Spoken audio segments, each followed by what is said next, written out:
Em nome do Pai, do Filho e do Espírito Santo. Amém. Graça e paz. Salve, Rainha Santíssima, e valei-nos o glorioso São José. Bom, eu vim aqui para anunciar para vocês que nós vamos iniciar uma novena a Santa Luzia. Luzia, luz, né, que vem de luz. Os raios da luz, como dizia Santo Ambrósio, eles não fazem curvas, eles iluminam. E o próprio Senhor diz para nós: sejais, pois, sal da terra e luz do mundo. Mas para iniciar uma novena, é importante a gente saber o porquê e para que nós vamos viver essa novena. Porém, a novena, ainda assim, ela não é mágica. São 9 dias de oração. E é muito importante a gente saber para quem nós estamos orando e por que nós estamos orando. Então nós reservamos, nós permitimos que o Espírito Santo de Deus nos inspire para de fato viver uma novena com uma eficácia para a nossa alma. E isso é muito importante. Eu quero pegar com vocês a epístola de São Tiago para tratar um pouco sobre esta questão da novena. Porque muitas pessoas fazem novenas, mas de formas muito supérfluas, né, de formas muito, como posso dizer assim, corriqueiras talvez.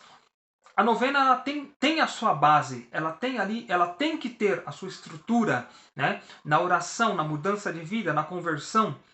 Então, tem que se saber para que está se vivendo esta novena e o porquê está se vivendo esta novena. Então, nós estamos aqui pedindo a intercessão de Santa Luzia. Eu vou falar um pouco da história dela, porque não adianta fazer uma novena pedindo a graça de Deus por meio da intercessão de Santa Luzia, sem nem mesmo conhecer, né, quem foi Santa Luzia, quem foi essa virgem, quem foi essa mártir, tão importante, né, nos primórdios da igreja, né, por volta ali do século 2, 3, mais ou menos, tá? Mas eu queria pegar aqui a Epístola de São Tiago, logo no capítulo 1, a partir do versículo 5, onde é uma epístola que eu gosto muito. Para mim ela é muito formativa, ela tem muitos conselhos, ela preenche a minha alma. O Senhor fala muito comigo por meio da Epístola de São Tiago. Tanto que na Sagrada Escritura aqui que eu estou usando, eu deixei muitas coisas marcadas. E conforme nós vamos preparando essa novena, o Senhor foi falando muitas coisas, né? Eu demorei até um pouco para fazer esse vídeo. Por quê? Porque o Senhor foi falando coisas e eu fui anotando, eu fui escrevendo, o Senhor foi dando inspirações, né, através de partilhas, para que de fato seja algo agradável, né? Um incenso agradável que suba, né, ao altar do Senhor. E em Tiago vem dizer: se alguém de vós necessita de sabedoria, peça a Deus, que a todos dá liberalmente com simplicidade e sem recriminação, e ser-lhe-á dada. Mas peça com fé, sem nenhuma vacilação, porque o homem que vacila assemelha-se à onda do mar, levantada pelo vento e agitada de um lado para o outro. Não pense, portanto, tal homem que alcançará alguma coisa do Senhor, pois é um homem irresoluto, inconstante em todo o seu proceder. Ou seja, é um homem de espírito duplo, né? Se nós vamos iniciar essa novena, que tenhamos a ousadia, né? Que tenhamos a ousadia, de fato, de depositar a nossa confiança na graça de Deus. Independente se nós vamos alcançar a graça a qual nós estamos pedindo na novena ou não, há uma eficácia na alma. O Senhor sabe o que é melhor para nós. Então nós temos que confiar na providência dele. Não é uma troca. Nós não fazemos uma novena como uma moeda de troca. Eu vou fazer essa novena e vou receber esta coisa. Não, não é assim que funciona. Peça com fé. Fé é aquele que acredita, né, sem mesmo ver. E é felizes aqueles que creem sem ver. Nós não necessitamos ver. O importante é, de fato, ter o coração centrado no Senhor e participar da novena para agradar o coração de Deus. Sabendo que o nosso Deus é um Deus do impossível. Talvez algumas pessoas realizem e participem da novena para obter uma cura física, para obter uma libertação, para talvez o desenrolar de um problema, talvez financeiro, um problema na família, um problema com vício, não é mesmo? Só que muitas vezes nós fazemos tudo isso, nós fazemos a novena, né? Mas, como eu posso dizer, nós temos um meio eficaz que é a novena para alcançar algo injusto, talvez até mesmo ilícito, não é? Então, Deus sabe de todas as coisas. Então, nós não temos que fazer as coisas certas, a novena, né? Por uma razão injusta, digamos assim. Nós temos que fazer as coisas certas por razões certas, né? Ou seja, por exemplo, por que eu devo ir à missa? Simplesmente para cumprir o preceito? Sim, nós vamos para cumprir o preceito. Isso é importante, cumprir esse preceito. Mas não só pelo preceito, mas por saber que o nosso Deus merece um culto de adoração autêntica, verdadeira, de que Deus nos chama porque Ele quer se encontrar conosco, porque Ele quer tocar em nós de uma forma mais íntima por meio da Sagrada Eucaristia. Então, não é simplesmente ir para cumprir o preceito e pronto, acabou. A questão do rosário não é simplesmente rezar o rosário para acabar, né? Cumpri, rezei o rosário. Não, mas tem que se deliciar. Tem que se deixar tocar, envolver, tem que se deixar verdadeiramente experimentar a graça de Deus. Rezar com consciência, reservar o tempo para aquilo. Né? Então, da mesma forma, a novena a Santa Luzia. No testemunho dela vai ficar muito claro para nós. Eu quero só pegar mais um trecho aqui da Epístola de São Tiago, no capítulo 4. Vamos ver aqui.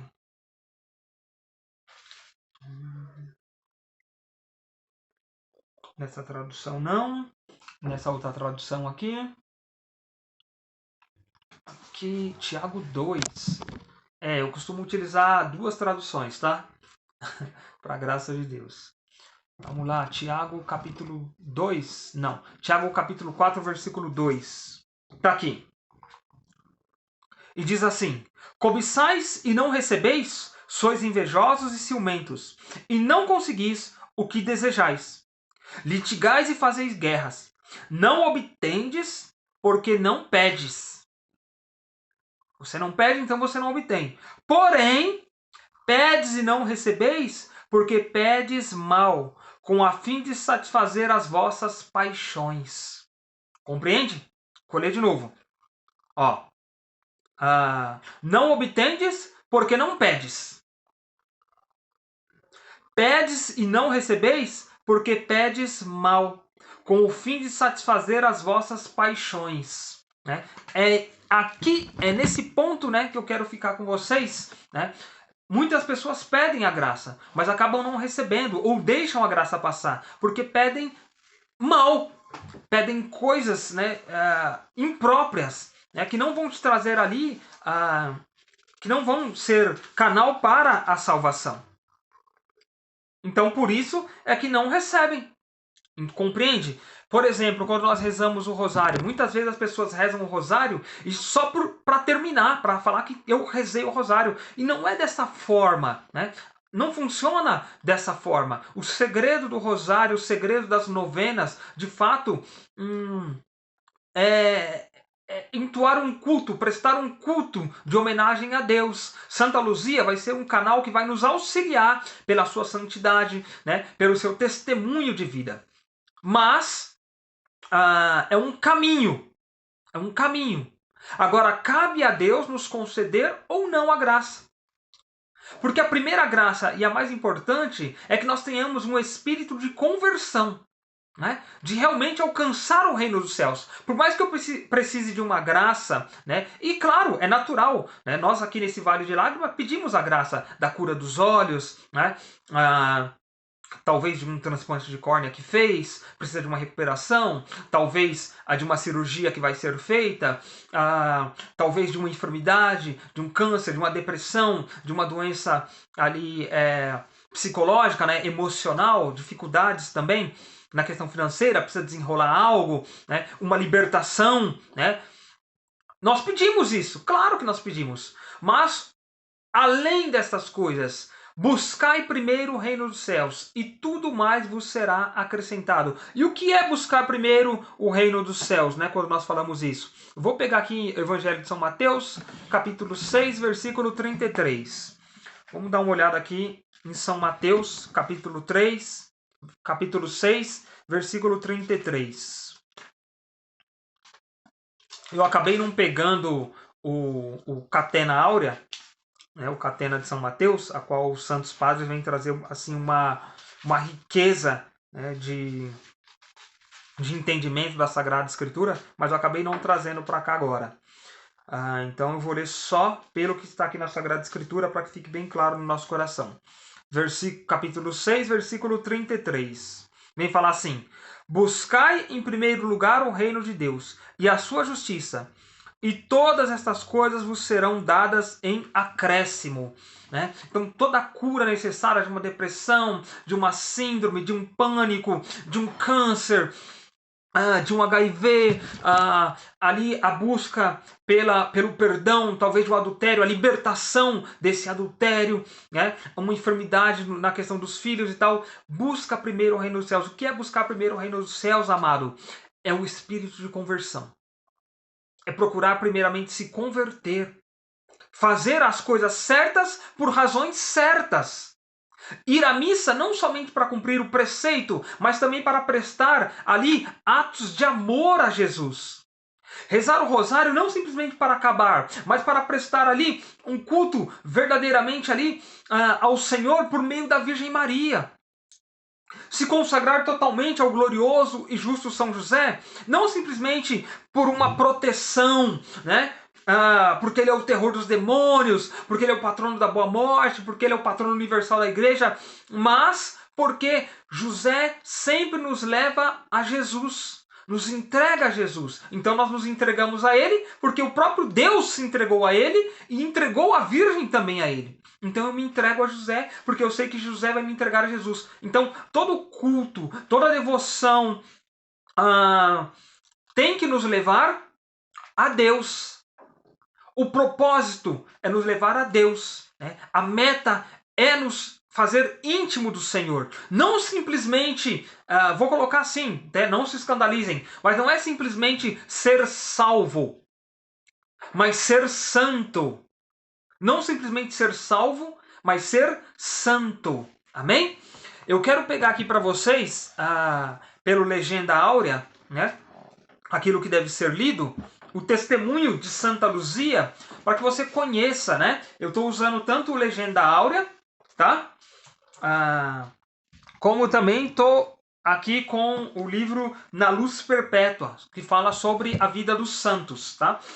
Mas eu quero pegar aqui, eu ia só resumir para vocês, mas é muito profundo, eu preciso ler alguns trechos, é como o martírio de São Policarpo, né? Não pode ficar oculta. É necessário que seja propagado, porque é testemunho, né, real, de fé, de uma virgem que se tornou mártir, uma santa que guardou a pureza.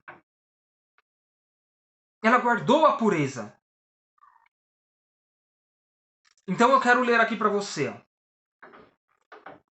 Santa Luzia. Santo Ambrósio, ele dá aqui um pequeno testemunho para nós, bem breve, mas ele diz assim: Luzia, né? Ou Lúcia, que vem de luz. A luz é bonita de se ver, porque segundo Ambrósio, ela está por natureza destinada a ser graciosa para a visão. Ela se difunde sem se sujar, por mais sujos que sejam os lugares em que se projeta. Olha que interessante. Seus raios seguem linha reta, sem a menor curva, e sem demora ela atravessa imensas extensões. Daí ser apropriado o nome de Lúcia, né? Ou Luzia, para aquela virgem bem-aventurada, que resplandece com o brilho da virgindade, sem a mais ínfima mácula, que difunde o calor sem nenhuma mescla de amor impuro, que vai direto a Deus sem o menor desvio, que sem hesitação e sem negligência segue em toda a sua extensão o caminho do serviço divino. Luzia também pode ser Lucis Via, ou caminho da luz, né? Por isso também a questão dos olhos, né? Os olhos são a luz da alma. Bom, Luzia era uma virgem de Siracusa, de origem nobre, tá? Ouvindo falar por toda a Cilícia da celebridade de Santa Ágata, ela era devota de Santa Ágata, foi até o túmulo dela com a mãe, Eutícia, que havia 4 anos sofria de hemorragias sem esperança de cura. É interessante falar que o pai de Luzia havia falecido e a mãe queria casar ela com um nobre, porém esse nobre era pagão. E ela já tinha feito um voto solene a Deus, né, a Jesus. Né? Jesus já era o seu esposo. Então ela pediu aí um prazo para ela estar orando e ver como se desenrolava isso por meio da oração. Por meio de uma novena, vamos colocar aqui, né, 9 dias consecutivos de oração. E nesse pedido que ela fez a Deus, a mãe dela acabou caindo em enfermidade. A enfermidade da mãe dela durou 4 anos. Foi o tempo que ela teve de oração, de recolhimento, né, de penitências, de jejum, de confissões, de sagradas eucaristias, não é? De invocação a Deus por meio das relíquias, de setenas, né? E por aí vai, são as armas que nós temos hoje, né? De sacramentais e sacramentos. Só que acontece, a mãe dela então ficou aí enferma, 4 anos, a mãe dela não aceitava outra enfermeira, né, outra cuidadora, senão a filha Luzia, e nisso passou, né? Aí ela foi até o túmulo de Santa Ágata, tá? Ó, vamos lá. Naquele dia, lia-se na missa a passagem do Evangelho, na qual se conta que o Senhor curou uma mulher que padecia da mesma doença. Luzia disse então à mãe: se você acredita no que foi lido, deve acreditar que Ágata está na presença daquele por quem ela sofreu. Porque a Santa Ágata também sofreu um martírio. Talvez em outro vídeo eu até leia para vocês, né, ou traga só um resumo, né, do martírio de Santa Ágata. Portanto, tocando o seu túmulo com fé, logo você estará totalmente curada. Quando toda a assistência partiu, mãe e filha ficaram orando perto do túmulo. O sono apossou-se de Luzia, que viu diante dela, de pé, Ágata, rodeada de anjos e ornada de pedras preciosas, dizendo-lhe: minha irmã Luzia, virgem toda devotada a Deus, por que pedes a mim o que você mesma pode conseguir nesse instante para sua mãe? Saiba que ela acaba de ser curada pela fé. Luzia despertou e falou: mãe, você está curada. Em nome daquela por quem acaba de obter a cura, peço que não me procure um esposo e que meu dote seja distribuído aos pobres.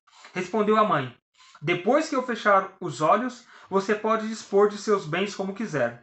Luzia replicou: se você me dá alguma coisa ao morrer, é porque não pode levá-la consigo. Dê-me enquanto está viva e será recompensada. Né?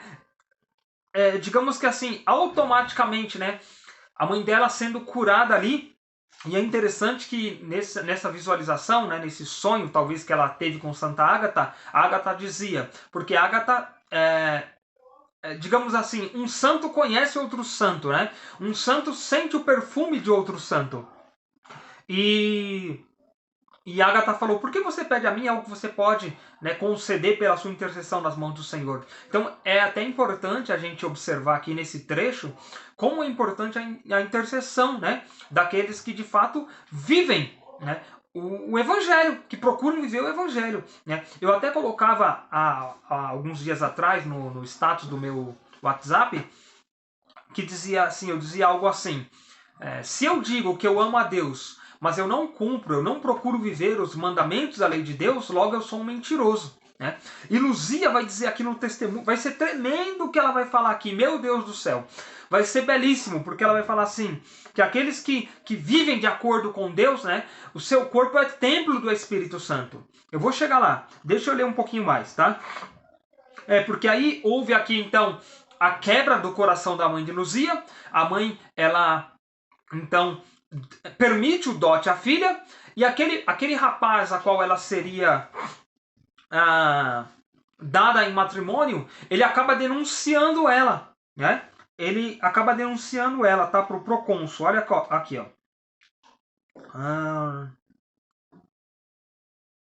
Aqui, ó. O cônsul Pascácio, né? Então, ela foi acusada, né, por dois crimes. Um, a questão do matrimônio, que não iria ser ali realizado. Por quê? Porque ela já havia feito um voto a Deus. E o outro, que ela era cristã, né? E estávamos aqui lembrando num tempo de perseguição brava, né? Uma perseguição forte, pesada mesmo contra os cristãos, contra a igreja. Então, ela, no caso, como não iria oferecer ali o sacrifício aos deuses, né, imperiais, então ela estava ali violando a lei, né, a lei iníqua, né, da época. Pascácio o convidou a sacrificar aos ídolos, mas ela respondeu: o sacrifício que agrada a Deus é visitar os pobres e prover as suas necessidades. Mas, como não tenho mais nada a dar, ofereço a ele a mim mesma. Pascácio retorquiu: poderia dizer essas coisas a um cristão insensato como você, mas a mim, que executo os decretos dos príncipes, é inútil argumentar assim. Luzia rebateu: você executa as leis de seus príncipes. Eu executo a lei de meu Deus. Você teme os príncipes, eu temo a Deus. Você não gostaria de ofendê-los, eu evito ofender a Deus. Você deseja agradar-lhes. Eu anseio ardentemente agradar a Cristo. Faça então o que julgar útil para você, e eu farei o que sei que me será benéfico. Pascácio, você dilapidou seu patrimônio com os despravados e agora fala como uma meretriz. Então Lúcia, ela retrucou, né? Luzia retrucou: pus meu patrimônio num lugar seguro e nunca conheci os que depravam espírito e corpo. Pascácio perguntou-lhe: quem são esses corruptores? Luzia respondeu: os que corrompem o espírito são vocês, que aconselham as almas a abandonar o Criador. Os que corrompem o corpo são os que preferem os gozos temporais, as delícias, que preferem os gozos corporais às delícias eternas. Pascácio, você vai parar de falar quando começar a ser fustigada. Luzia, então ela respondeu: as palavras de Deus nunca terão fim. Pascácio diz: então você é Deus? Luzia diz: eu sou escrava de Deus. Eu sou escrava de Deus, que disse: quando estiverem em presença de reis e de juízes, não se preocupem com o que tenham a dizer. Não serão vocês a falar, pois o Espírito Santo falará por vocês. Tornou Pascácio: então o Espírito Santo está em você? Luzia respondeu: os que vivem em castidade são templos do Espírito Santo. Os que vivem, como ela respondeu? Os que vivem em castidade são templos do Espírito Santo. Até porque aquele que vive a castidade é aquele que alcança a rainha das virtudes, a pureza.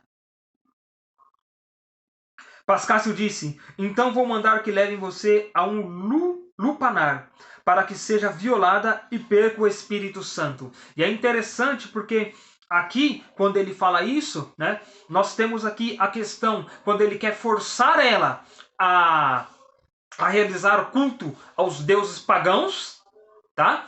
E nós temos aqui também a questão de quando ele quer levar ela a um local para que ela seja abusada, o corpo dela. Então nós temos aqui a violação, né, do culto santo a Deus, né, da adoração, do culto de adoração que só deve ser prestado a Deus. E aí nós temos também a violação do corpo. Então você percebe como é importante tanto o corpo como a alma, né?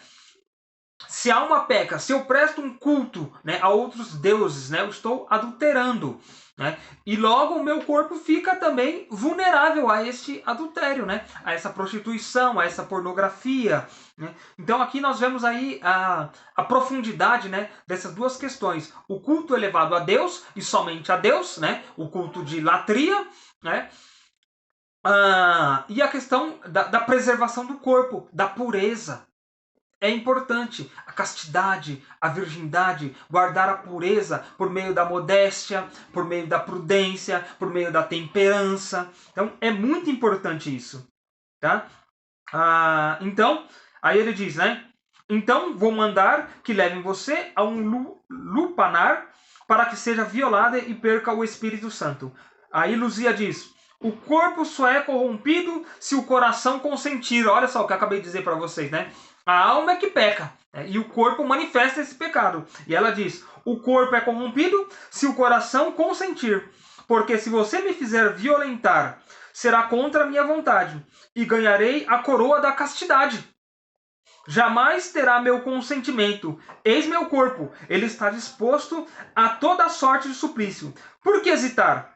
Comece a me atormentar, filho do diabo. Meu Deus do céu, que mulher é essa? Geralmente nós vemos aí em algumas paróquias, até mesmo em alguns lugares, quando as pessoas vão falar de Santa Luzia, mas algo muito poético, né? Muito simplesmente, a santa dos olhos. É claro que ela é a intercessora dos olhos, mas percebe esses olhos agora na questão da visão beática de Deus. Nós queremos muito, sabe, tirar as virtudes dos santos, colocar eles como pessoas quaisquer, e eles não são. Né? Santa Luzia não é uma pessoa qualquer, ela é uma virgem, ela é uma mártir. Olha o que essa mulher está falando. Olha a pregação dela. O testemunho, a coragem, a garra, o entusiasmo, a força.